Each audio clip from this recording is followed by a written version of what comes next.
हिंदी में यूपीएससी की तैयारी से संबंधित प्रोग्राम्स को देखने के लिए सब्सक्राइब करें स्टडी IQIAS हिंदी। भारत की आज़ादी का जो संघर्ष है वो काफ़ी लंबा रहा। इस संघर्ष में सभी लोगों को एक सूत्र में बांधने के लिए ना तो आज के समय की सोशल मीडिया थी और ना ही मीडिया थी, लेकिन फिर भी भारतीय लोग एक सूत्र में बंधे रहे। इस एक सूत्र में बंधे रहने के पीछे की जो वजह थी वो क्या था? वो राष्ट्रवाद, एक राष्ट्र की भावना। इन सब को एक राष्ट्र में बांधने का जो काम किया है उसमें पत्र पत्रिकाओं के साथ राष्ट्रगीत और राष्ट्रगान ने भी किया है। अभी हाल ही में हम 150वां वर्ष मना रहे हैं वो वंदे मातरम का, और वहाँ प्राइम मिनिस्टर मोदी जी के द्वारा स्पीच दी गई और उसमें बोला गया कि 1937 में जो वंदे मातरम के साथ किया गया वहाँ से भारत के बंटवारे की शुरुआत हुई। तो क्या हुआ था 1937 में, उसको समझने की कोशिश करेंगे। वंदे मातरम के इस राष्ट्रीय भावना के महत्व को समझेंगे। डिफरेंट डिमेंशन में आप इसको यूज कर पाएंगे अपनी यूपीएससी की जर्नी में। 2-3 जगह, polity, governance, history, culture, ethics, हर जगह आप इसको यूज कर सकते हैं। स्वागत है आप लोगों का। मेरा नाम है गौरव शर्मा। हम आपसे जनरल हिस्ट्रीज के ढेर सारे टॉपिक डिस्कस करते हैं। आज हम 150वां साल मना रहे हैं वंदे मातरम का। तो इन जनरल हम शुरुआत करते हैं इन टॉपिक की दूसरे तरीके से, बट आज वंदे मातरम के साथ हम इसकी शुरुआत करते हैं। आप सभी को वंदे मातरम है और हम लोगों की रिस्पॉन्सिबिलिटी है कि हम वो सभी चीज़ों को सहेज कर रखें जिनके कारण ये आज़ादी की विरासत हमको मिली है। आपको क्या लगता है 1937 की कंट्रोवर्सी को अपने विचार हमको जरूर दीजिएगा, ठीक है? चलिए, ये सभा चल रही थी और इस सभा में, या आप कह सकते हैं कि ये हमारा एक समारोह था, और इस समारोह में पीएम मोदी जी के द्वारा एक स्पीच दी जाती है और स्पीच में कहते हैं कि जो भारत के बंटवारे का आधार है, जो विभाजन है, इस विभाजन की शुरुआत यहाँ से हुई थी। आप लोगों को क्या लगता है कि जो विभाजन है, इस विभाजन का प्रमुख कारण क्या था? सबसे प्रमुख कारण आपको विभाजन का क्या लगता है? आप इसके बारे में हमको जरूर बताइएगा। मैं आपको 1937 की पूरी कहानी बता देता हूँ। अभी हम लोग जब वंदे मातरम को गाते हैं उसके कुछ लिमिटेड्स जो वर्ड्स हैं हम उन्हीं को यूज़ करते हैं, सीमित शब्दों को ही यूज़ करते हैं। उसमें सरस्वती, लक्ष्मी जैसी हमारी देवियों का भी उल्लेख किया गया है, हम उसको यूज़ नहीं कर रहे हैं। 1937 में जब कांग्रेस के सेशन में इसको गाया गया तो जो धार्मिक शब्द हैं उन धार्मिक शब्दों को हटा दिया गया था, और उसके पीछे के जो कारण है वो अलग अलग कारण है। पहला कारण ये बताया गया था कि भारत एक विविधता वाला देश है, सभी धर्मों के लोग रहते हैं। एक धर्म विशेष के अगर हम देवियों को या देवताओं को स्थान देंगे तो शायद ये संप्रदायवाद को बढ़ावा दे सकता है, और इसलिए उनको हटाया गया था। पर एक सवाल फिर से खड़ा होता है, जब हमने विविधता को प्रायोरिटी दी 1937 में, उसके 10 साल बाद 1947 में फिर ऐसा क्या हुआ कि हमको बंटवारा करना पड़ा। एक देश जो इतना विशाल और इतना सशक्त हुआ करता था उससे एक अलग देश हमको बनाना पड़ा। तो 1937 के इस विवाद को लेकर ही पीएम मोदी ने कहा है कि वहां से बंटवारे की शुरुआत हो गई थी। हालांकि बंटवारे की शुरुआत तो आप सबको पता है कि 1905 में जब स्वदेशी आंदोलन हुआ, बंग भंग का नारा जब दिया गया, उसी समय जब मुस्लिम लीग का गठन किया गया था तो वहां से इसके बीज रोप दिए गए थे। बट आपको क्या लगता है, आप मुझे जरूर बताइएगा। तो 1937 में क्या हुआ, ये कंट्रोवर्सी हमने आपसे डिस्कस की। अब हम इसकी इंपॉर्टेंस को समझने की कोशिश करते हैं। उससे पहले ये अपना टेलीग्राम चैनल है, आप अगर नोट्स चाहते हैं तो नोट्स के लिए इस ग्रुप को ज्वाइन कीजिए। यहाँ आपको नोट्स मिलेंगे और अपडेट्स मिलेंगी। इस सवाल का आंसर आपको लास्ट में देना है कमेंट बॉक्स में कि वंदे मातरम शब्द का प्रथम प्रयोग किसने किया था, आप बताइएगा, ठीक। देखो 2025 में हम वंदे मातरम की 150वां वर्ष मना रहे हैं। 150वें वर्ष का मतलब है कि 1875 में, 1875 में इसकी रचना की गई थी। 1875 में इसकी रचना की गई थी, और इसके जो रचनाकार हैं आप सब लोग जानते हैं कि बंकिम चंद्र चटर्जी या बंकिम चंद्र चट्टोपाध्याय, ये एक ही नाम है, इसको लेकर हमें कन्फ्यूजन रहता है, कन्फ्यूज नहीं रहना है। इनके द्वारा 1875 में इसकी रचना की गई थी, ध्यान रखिएगा। अब हुआ क्या, प्रधानमंत्री नरेंद्र मोदी ने कहा कि वंदे मातरम भारत की आजादी का उद्घोष था। यह दौर में प्रासंगिक है, ये हर दौर में प्रासंगिक है।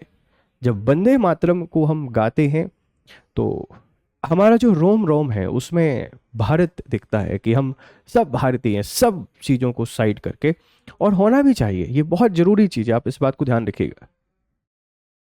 और ये उस समय नहीं, ये हर दौर में प्रासंगिक है। वंदे मातरम का हिस्सा 1937 में एक हिस्सा हटा दिया गया था और उसके टुकड़े कर दिए गए थे, जो वंदे मातरम के इस विभाजन ने देश के विभाजन के बीच हुए। राष्ट्र निर्माण के इस महामंत्र के साथ ये अन्याय क्यों हुआ, यही विभाजनकारी सोच आज भी देश के लिए चुनौती बनी हुई है। पीएम मोदी जी का कहना है कि 1937 में जो विभाजन की सोच को जन्म दिया गया, वही सोच आज भी विद्यमान है और यही सोच देश के लिए खतरा बनी हुई है। अक्सर हम लोग देखते हैं कि भारत की राजनीतिक पार्टियां, वो कोई भी पार्टी हो, किसी ना किसी एक धर्म विशेष के लिए अपनी सिंपैथी हमेशा शो करती है, कभी भी कोई देश के बारे में बात नहीं करता है। जबकि हम सब भारतीय हैं, ये स्टेटमेंट हम बहुत पहले से देते आए हैं। आज़ादी की लड़ाई में सबको एक साथ लेकर चलने की प्रयास भी गांधी जी के द्वारा किए गए। लेकिन आज भी हम कभी क्षेत्र को लेकर लड़ते हैं, कभी हम जाति को लेकर लड़ते हैं, कभी हम मजहब को लेकर लड़ते हैं, कभी अपने धर्म को लेकर लड़ते हैं। लेकिन हम लोग भूल जाते हैं कि यही हमारी जो मानसिकता है बंटवारे की, इसी मानसिकता के कारण हम 200-250 सालों तक अंग्रेजों के गुलाम रहे। उससे पहले ढेर सारे फॉरेन इन्वेजन करने वाले लोग हमको इन्वेजन करके गए, और भारत, जिसको सोने की चिड़िया कहा जाता था, जो 1/3 कंट्रीब्यूशन रखता था पूरी इकोनॉमी में, वर्ल्ड इकोनॉमी में, आज अपनी डेवलपिंग इकोनॉमी के लिए भी हम संघर्षरत हैं। किसी देश को महान बनने के लिए सबसे पहले ये जो सोच है, इस सोच से पीछे छुड़ाना पड़ेगा। हम सब एक हैं और सबको साथ में ग्रो करना है, क्योंकि इस देश को देश बनाने में ढेर सारे लोगों ने अपने प्राणों का बलिदान दिया है। बंकिम चंद्र चटर्जी जैसे लोगों ने ऐसी रचनाएं की जिन्होंने देश को एक सूत्र में बांधे रखने का काम किया, और आज हम भूल जाते हैं, इस देश को भला बुरा कहते हैं, नहीं कहना है, हम लोग भले बुरे हैं। इस देश ने तो बहुत महान वीर शहीदों को देखा है और इसके लिए उन्होंने अपने प्राणों का न्यौछावर किया है। तो बांटने वाली सोच से हमको आगे बढ़ना पड़ेगा। 2025 में 150वीं वर्षगांठ हम लोग कार्यक्रम कहाँ आयोजित किया गया? इंदिरा गांधी इंडोर स्टेडियम नई दिल्ली में। तिथि थी 7 नवंबर 2025। प्रधानमंत्री नरेंद्र मोदी ने उद्घाटन किया। स्मारक, डाक टिकट और सिक्का यहाँ पर जारी कर दिया। वंदे मातरम, नाद एकम रूपम, अनेक सांस्कृतिक प्रस्तुति यहाँ पर दी गई, और सामूहिक गान कार्यक्रम देश भर में स्मरण समारोह 2025 से 26 पूरे एक वर्ष चलने वाले उत्सव की आधिकारिक वेबसाइट लॉन्च की गई। 100, 50 या 150वां वर्ष जब हम मनाते हैं तो इम्पॉर्टेंट होता है, इसीलिए पूरे एक वर्ष तक वंदे मातरम उत्सव यहाँ पर हमको देखने को मिलेगा और इसकी ऑफिशियल वेबसाइट को भी लॉन्च कर दिया गया है। तो किसके 150वीं वर्ष मना रहे हैं हम लोग? वंदे मातरम के। अब इसको ब्रीफली समझ लेते हैं। 7 नवंबर 1875 में बंकिम चंद्र चटर्जी ने वंदे मातरम की रचना आनंद मठ उपन्यास में की। इसे पहली बार बंग दर्शन पत्रिका में प्रकाशित किया गया था। पहली बार इसको प्रकाशित किया गया था 1882 में, इस बात को भी ध्यान रखना। रचना की गई 1875 में आनंद मठ में, लेकिन पहली बार इसको प्रकाशित किया गया, आप बोलेंगे, बंग दर्शन पत्रिका में 1882 में इसका प्रकाशन किया गया था। 1896 में रविन्द्रनाथ टैगोर ने भारतीय राष्ट्रीय कांग्रेस के अधिवेशन में पहली बार इसे सार्वजनिक रूप से गाया। तो पहली बार 1896 में जो कांग्रेस का अधिवेशन था उसमें गाएगा। आप सबको याद होगा कि 1896 में 1896 में कलकत्ता में कांग्रेस का सेशन हुआ था और वहां पर इसको गाया गया, और उस समय आरोप लगे थे कि ये जो गान है वो अंग्रेजों को प्रेज करने के लिए लिखा गया है। ये वही गान है जो देश को एक सूत्र में बांधने के काम किए हैं और सभी लोगों को मोटिवेट किया है आजादी की इस लड़ाई में। वंदे मातरम, सुजलाम सुफलाम, मलयज शीतलाम, ये शब्दों को जब पढ़ते हैं या सुनते हैं तो मुझे तो बहुत अच्छा लगता है। आप लोगों को कैसा लगता है वो आप ही बता सकते हैं। 1905 बंग भंग, पार्टीशन ऑफ बंगाल आंदोलन के दौरान यह गीत स्वदेशी आंदोलन का नारा बना। 1905 तक जब बंगाल का विभाजन किया, अंग्रेजों ने अपनी दमनकारी या विभाजनकारी जो नीति अपनाई 1905 में, 1905 से पहले भारत में हिंदू मुस्लिम या हिंदू वर्सेस मुस्लिम लड़ाई नहीं हुई आजादी को लेकर। बंगाल का विभाजन कर दिया, एक पूर्वी बंगाल एक पश्चिमी बंगाल। पूर्वी बंगाल जो मुस्लिम बहुल था उनके लिए अलग, और पश्चिमी बंगाल जो हिंदू बहुल था, दो अलग बंगाल बना दिए। इसके विरोध में आंदोलन हुआ, बंग भंग आंदोलन, स्वदेशी आंदोलन। लेकिन फिर भी जो विभाजनकारी मानसिकता थी उसके बीच बो चुके थे, उसको कैंसिल करने के बाद भी हम उस दिन से वटना शुरू हो गए थे, और 1906 में ढाका में मुस्लिम लीग की स्थापना हो चुकी थी। तो अंग्रेजों ने हमको बांटना शुरू कर दिया। 1909 में स्वतंत्रता सेनानी मदन लाल ढींगरा के अंतिम शब्द थे वंदे मातरम। कभी कभार हिस्ट्री में से क्वेश्चन बन जाते हैं कि किस व्यक्ति के अंतिम शब्द थे। मदन लाल ढींगरा कौन थे, प्लीज आप मुझे बताइएगा। 24 जनवरी 1950 को संविधान सभा ने वंदे मातरम को राष्ट्रगीत, नेशनल सॉन्ग का दर्जा दिया। डॉक्टर राजेंद्र प्रसाद इसे जनगण मन के समान सम्मान देने की घोषणा की। जनगण मन अक्सर आपने देखा होगा, हम जब किसी भी कार्यक्रम की शुरुआत करते हैं जनगण मन के साथ करते हैं, और किसी भी कार्यक्रम का समापन हम वंदे मातरम के साथ करते हैं। तो दोनों हमारे लिए इक्वली इंपॉर्टेंट है। जनगण मन अक्सर आपने सुना होगा, बहुत ही कीमती शब्द हैं ये, बहुत ही कीमती गायन है जो देश को एक सूत्र में बांधने की बात करता है। चाहे आप वंदे मातरम की बात करें, चाहे आप बात करें राष्ट्रगान, मतलब जो जनगण मन है इनकी, इन दोनों ने बहुत ही इंपॉर्टेंट रोल प्ले किया है भारत को एक सूत्र में बांधने के लिए। ठीक है, तो ये क्या इसकी जर्नी रही, कहाँ से शुरुआत हुई? 1875 में लिखा गया, 1882 में प्रकाशन हुआ, 1896 में गाया गया। लिखा किसी और ने है, गाया किसी और ने है, ध्यान रखना। बंकिम चंद्र चटर्जी या बंकिम चंद्र चटर्जी ने इसको लिखा है, गाया रविन्द्रनाथ टैगोर ने। रविन्द्रनाथ टैगोर भारत के पहले व्यक्ति हैं जिनको नोबेल मिला था लिटरेचर के लिए, गीतांजलि के लिए। उन्होंने ही इसको 1896 में गाया था, ध्यान रखिएगा। गीत का स्वरूप और अर्थ, मूल भाषा संस्कृत मिश्रित बांग्ला है। पंक्तियां 6। कभी कभी राष्ट्रगीत के रूप में केवल पहले 2 पद गाए जाते हैं, है ना। कभी कभी जो राष्ट्रगीत है, इस राष्ट्रगीत के रूप में हम सिर्फ 2 पद गाए जाते हैं। मुख्य भावार्थ, भारत माता को सरस्वती, लक्ष्मी और दुर्गा के रूप में रूपायित किया गया था, और इसी को 1937 में जो कांग्रेस का अधिवेशन था, इस कांग्रेस अधिवेशन में एक्सेप्ट नहीं किया गया। यहीं से विवाद की शुरुआत होती है। यह गीत भूमि, प्रकृति और मातृभूमि के प्रति श्रद्धा, समर्पण और संघर्ष की भावना को दर्शाता है। वंदे मातरम केवल नारा नहीं है, बल्कि राष्ट्रभक्ति का महामंत्र है। जब भी हम लोग किसी से मिलते हैं, जय हिंद, जय भारत, वंदे मातरम करते हैं। आप इंडियन आर्मी के जवान से मिलिए, उनके लिए कितने इंपॉर्टेंट हैं ये शब्द।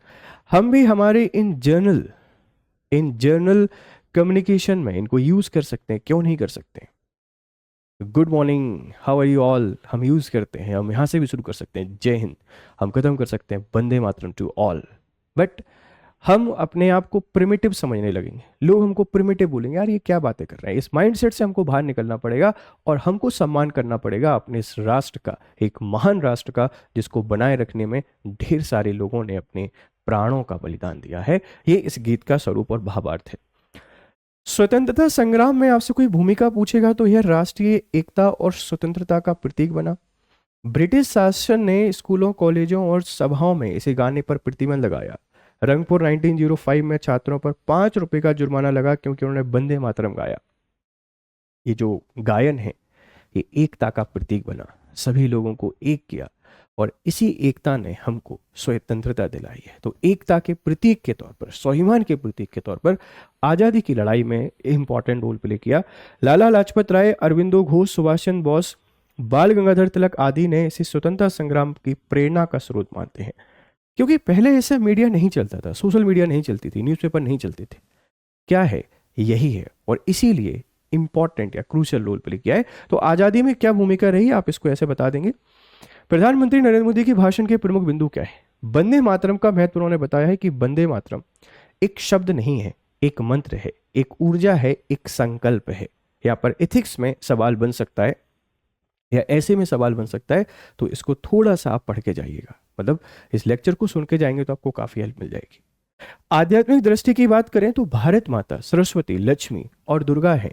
जब भारत की सुरक्षा पर संकट आया तो भारत ने दुर्गा का रूप धारण किया। ये इसका आध्यात्मिक या स्पिरिचुअल इंपॉर्टेंस बताई है वंदे मातरम की। ऐतिहासिक अन्याय की बात करें तो 1937 में वंदे मातरम के टुकड़े कर दिए गए। यह विभाजन उस विभाजनकारी सोच का प्रतीक था जो आज भी देश के सामने एक चुनौती है। पहले देश को बांटने की कोशिश की गई थी, अब देश को बांटने की कोशिश की जा रही है। हमें एक रहना है, सशक्त रहना है। भविष्य दृष्टि वंदे मातरम हमें सिखाता है कि ऐसा कोई लक्ष्य नहीं है जो भारतवासी प्राप्त ना कर सके। ये भी सच्चाई है। अंग्रेज जो अनबीटन माने जाते थे, कभी हार ही नहीं सकते थे, भारत से हारने के बाद उन्होंने जीतने की इच्छा ही छोड़ दी, क्योंकि भारत जब हाथ से निकला तो ऐसा लगा कि सब कुछ निकल गया। इसीलिए ये सिखाता है हमको कि ऐसा कुछ भी नहीं है जो असंभव है। पहली बार ब्रिटिशर्स को अमेरिका ने हराया, उसके बाद वो अनबीटन में कोई हरा ही नहीं पा रहा था, लेकिन भारत जब छोड़कर गए तो ऐसे गए कि दोबारा किसी को फिर अपना बना ही ना सके। ध्यान रखिएगा, ये कुछ इंपॉर्टेंट बातें थी। ठीक है, चलिए, इनको लिखा किसने? बंकिम चंद्र चटर्जी।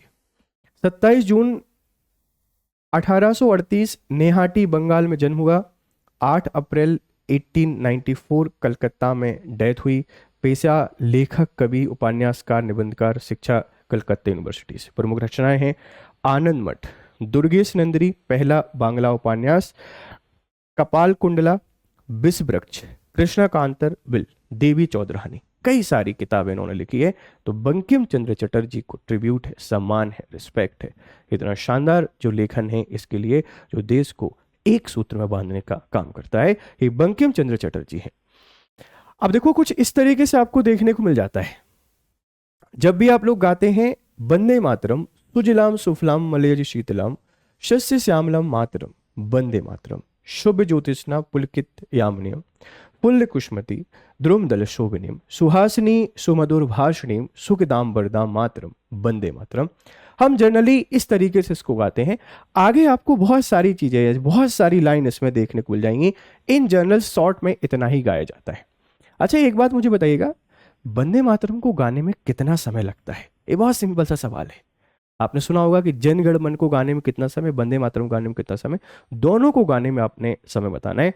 इसका भावार्थ यहाँ पे लिखा हुआ है। योगी और दार्शनिक श्री अरविंद घोष ने इस गीत का अनुवाद गद्य रूप में किया है। हे माँ, तेरी धरती जल से भरपूर है, फल फूल से लदी हुई है, मलय पर्वत की ठंड से सुगंध से शीतल है, खेतों में लहलाती फसल से आच्छादित है, तेरी रातें चांदनी से नहाकर पुलकित हो उठती हैं और वृक्ष खिले फूलों व पत्तों से सजे रहते हैं। तू मुस्कान बिखेरने वाली, मधुर बाणी बोलने वाली, सुख देने वाली है। तेरे करोड़ों पुत्रों के गले से उठी आवाज गगन में गूंजती है और करोड़ों भुजाओं में तलवारें और अस्त्र शस्त्र चमकते हैं। कौन कहता है कि तू निर्बल है? हे माँ, तू अपार शक्ति है, संकट से पार लगाने वाली है और शत्रुओं का नाश करने वाली। तू ही ज्ञान है, धर्म है, हृदय में, तू ही जीवन का सार है, तू प्राण है, भुजाओं की शक्ति, हृदय की भक्ति है।